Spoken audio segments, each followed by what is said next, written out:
I've got to thank the BBVA Foundation and the AEOS for the opportunity to come here. It's always a pleasure to be back home. Curiously enough, in a bit of a, I didn't know what Miguel Angel was going to speak about, but it was a bit like an oracle. I'm going to say similar things with different words, and it's going to be a bit prophetic, I think, because listening to Miguel Angel, I realized that a lot of the starting points and conclusions are the same. So I'm going to say the same with different words.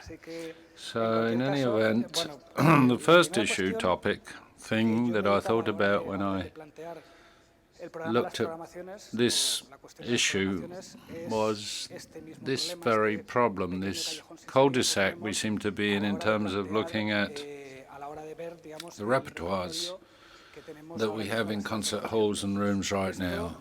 This is, in a condensed manner, the schematic representation of what Miguel Angel has said, the most played works in recent years. Miguel Angel has explained this. Repetitions are constant. Same works are repeated. The repertoires are very limited. We are always locked in a kind of work and a kind of style which is quite limited. We have here, for instance, the last report of composers, most frequently played composers, and we see Miguel Angel has told us and has developed this more, but we always see the same list of composers. But I wanted to point out something that is very interesting, and that is the structures of the concert forms. This is something that concerns me a lot, worries me a lot. The forms, the way in which concerts are organized when programming are repeated all the time. They keep getting repeated. If we look at programming, we see that works are the same and constantly the structure is the same. A structure, overture, concert, and then a symphony. But the most curious thing is that that is the order that they follow. In recent years, I've seen with great interest that now and again, some people get creative and they do the same, but they have the concert at the end. But it's the same elements. They just juggle the elements a little bit. But in general, the same works are repeated, but the structure, the format is always predictable. We've always got that structure of three works, tripartite structure, or sometimes one single big work, but and that's it. But the cases where what I've called miscellaneous structure, that structure where I include also three work formats that are organized differently, are very scarce. That doesn't happen. So I wanted to focus on this idea of the structure and format of concerts. When I looked at why we always repeat this same format, why is it so difficult, or does it seem so difficult to play different composers or introduce different composers? I remembered all these sagas. For instance, José Luis Pérez de Arteaga has told us about this. Mahler gradually crept into the programming in Spain, and the same happened to Bruckner and Shostakovich in the 80s especially. They were very costly, gradual processes. In the 80s in Spain, Shostakovich was very, very rare. I mean, it was hardcore contemporary music programs where he was included and little else. I was thinking about the theory of decision. Why do people go to concerts? Well, this decision is based on investment, financial investment, time. money is spent, time is invested, and there are a series of factors that lead people to go, cause people to go to a concert and go to a certain program. And through my experience, one of the things that's fascinated me throughout my career is the question of why certain concerts that I think would be empty are full, and the other way around. I always think that all this has to do with a concept of certainty and uncertainty. In other words, certainty is when the listener has a clear idea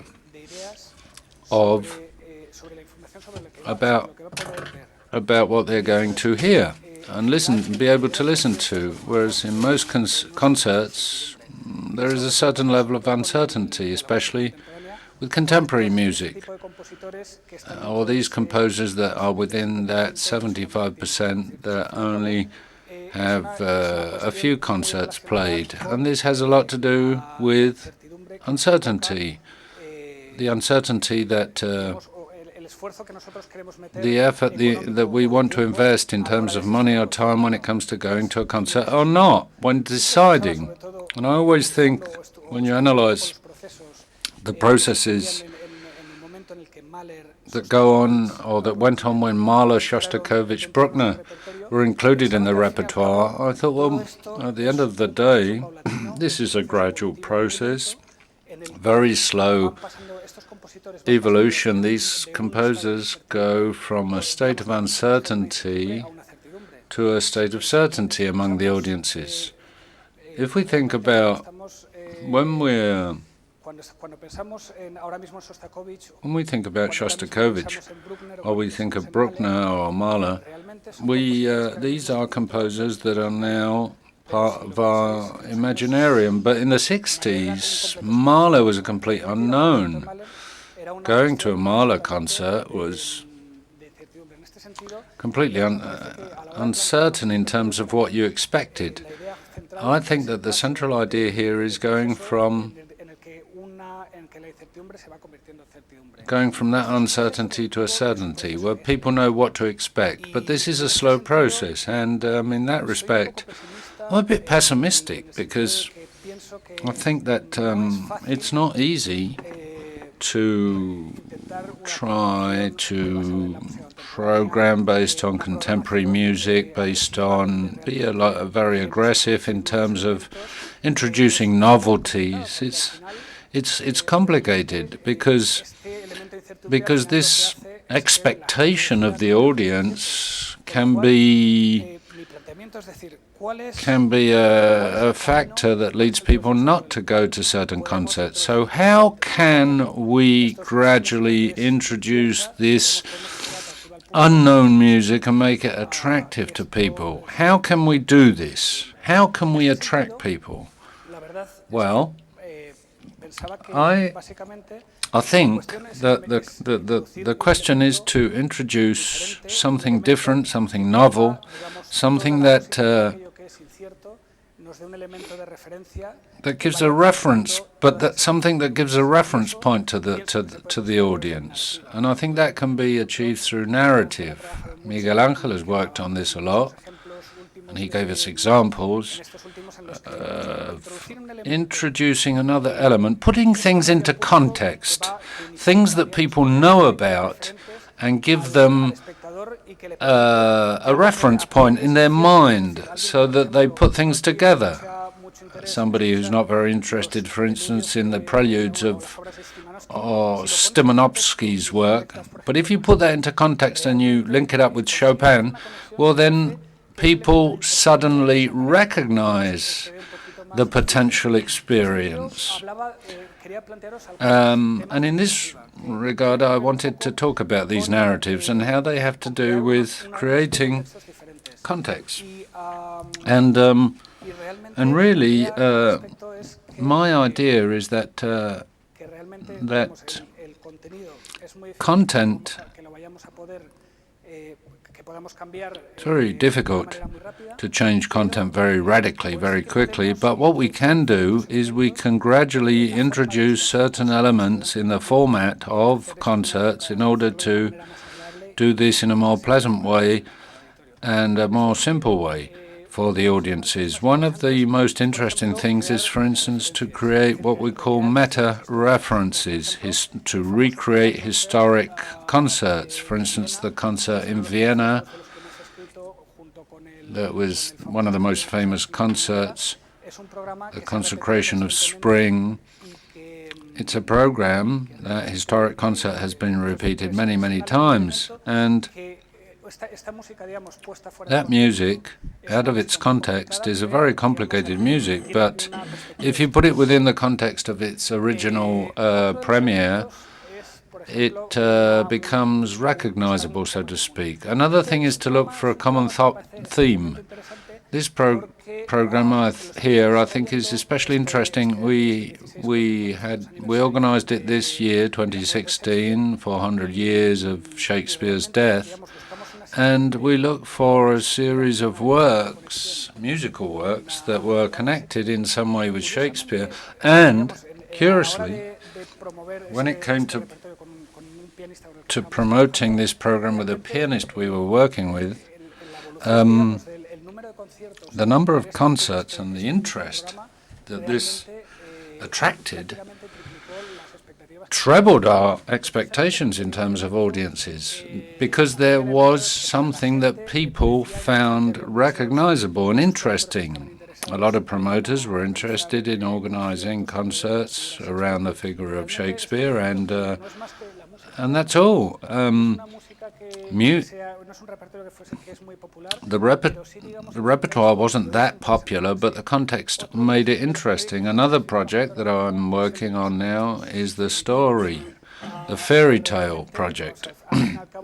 And what we're trying to do there is to link up with a type of different program where we would give the promoter, in addition to a program based on fairy tales, we're trying to create librettos with Art Deco drawings of the period, the Bird of Fire period, the Nutcracker, these works, and tell a tale in the program notes.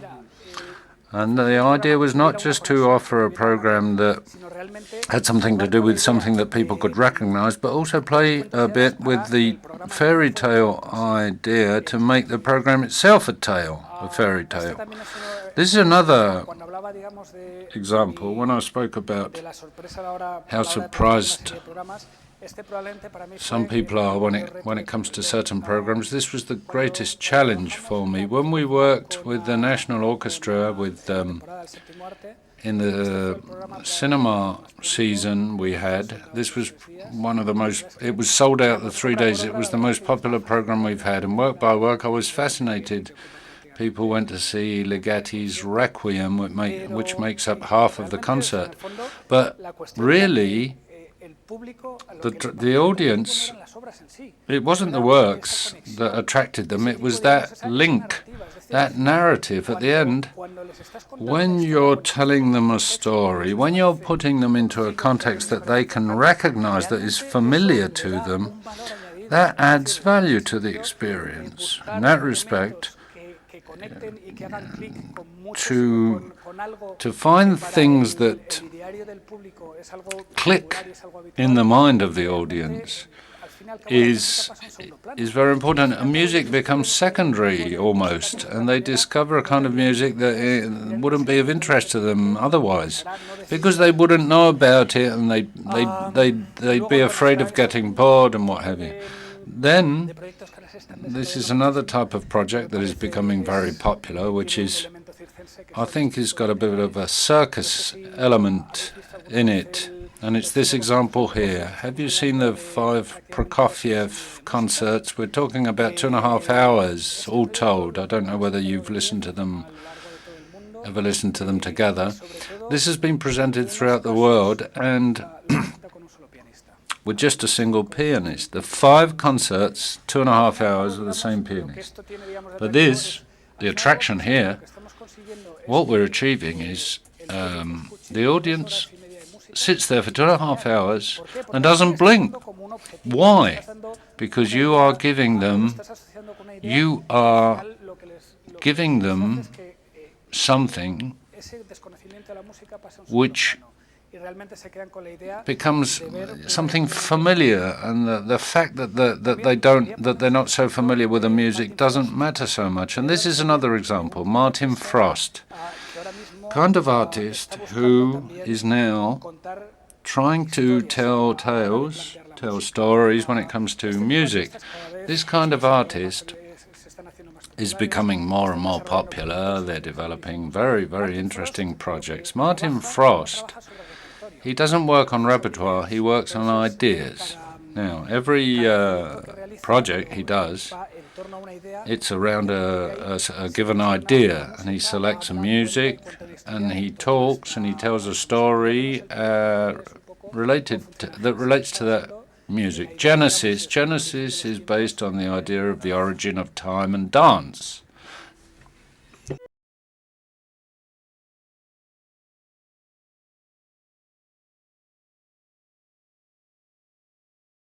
Well, that gives you an idea of how he provokes people and the audiences, Martin Frost. But what I want to say is that how many of us would go to see a program like when it says we're going to listen to Hildegard and Lingen, and we're going to listen to this piece, Krashmer, that piece, and nothing else? You wouldn't go, would you? We're sometimes slaves to the program, and that's what we've got to break away from when it comes to programming. How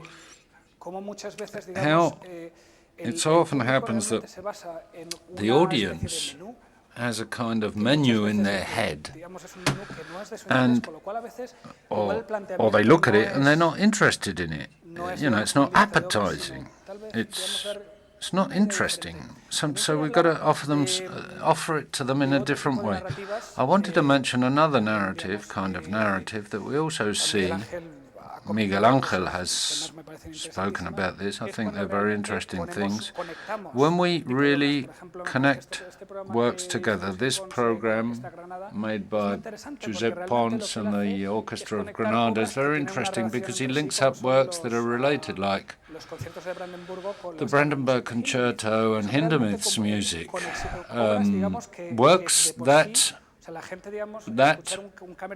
you would never listen to Hindemith and think of Bach or the Brandenburg concertos outside of their context. But if you put these two together and find a connection, you can open up a whole new space of imagination for people, and that's a magnificent idea. We're talking about very similar things.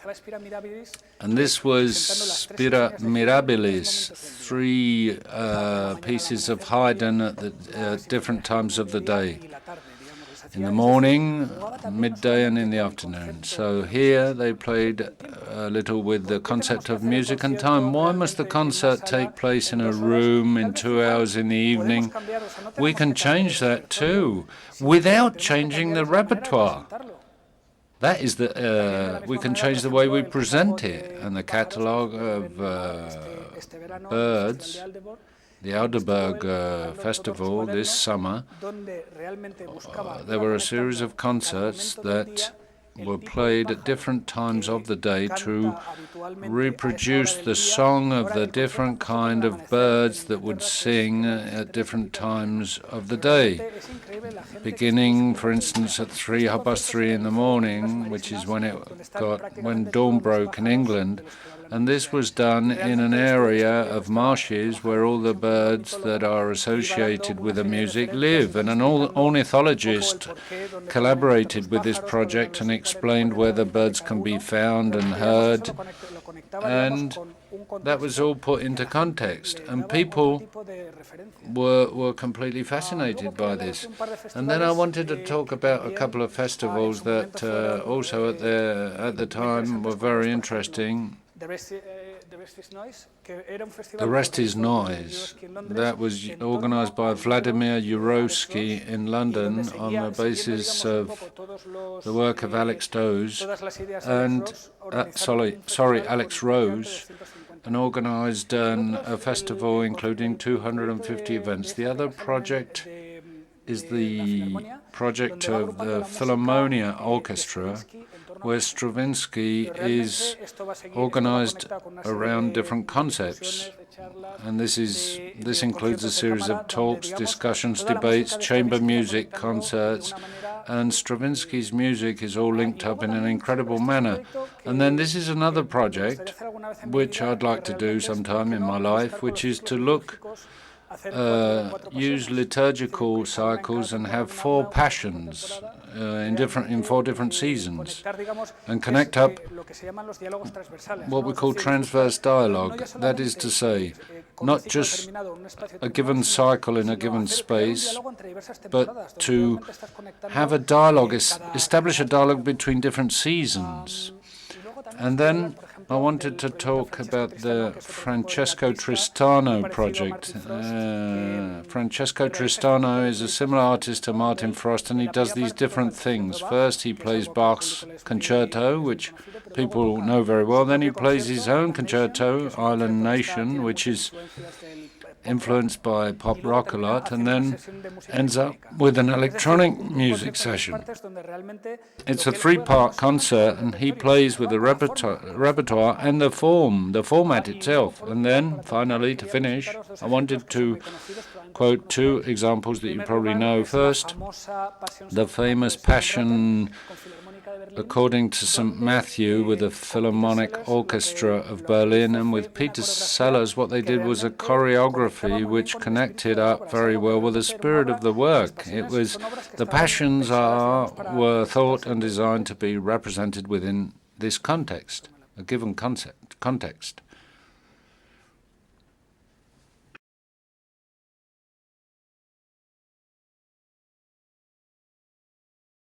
We've lost the sound. Let's come back. Thank you. Rata plays with movement and other elements. And this is Barbara Hannigan.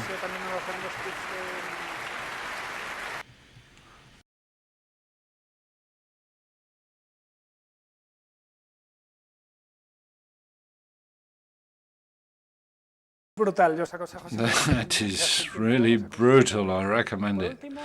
Second thing, the last example is the Blind Date project, Philharmonie in Hamburg. What they do is they don't tell people what they're going to play. People come, no program, it's a blind date with music. And then after the concert, you can talk with the artists at the bar, and they'll tell you what they've done. So my approach to the problems of repertoire doesn't have to do with the contents of the repertoire, but rather the format, the presentation. Often it's just a question of presenting things differently. It's not that the repertoire is limited, but the ways that it's presented are limited. Thank you very much.